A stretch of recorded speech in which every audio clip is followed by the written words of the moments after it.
Shtetet e Bashkuara nuk mbështesin sulmet e Ukrainës ndaj rafinerive ruse të naftës, ka thënë Blinken.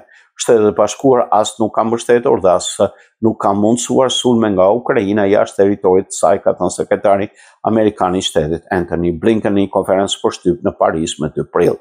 Financial Times raportoi në mars se Shtetet e Bashkuara paremëruan Ukrainën ndalonte sulmin ndaj rafinerive ruse të naftës, gjoja nga shqetësimi se sulmet mund të rrisin çmimet globale të naftës dhe të rrisin rrezikun e akmarrjes së mëtejshme. Në një intervistë me Washington Post më 29 mars, presidenti Volodymyr Zelensky tha se synimi i infrastrukturës energjetike ruse është një strategji ushtarake legjitime. Sulmet shërbejnë si akmarrje për sulmet ruse në infrastrukturën kritike dhe janë në përputhje me objektivat ushtarake të Ukrainës, tha Zelensky, duke folur në një konferencë përbashkët përshtyp me ministrin e jashtëm francez Stéphane Sejourne.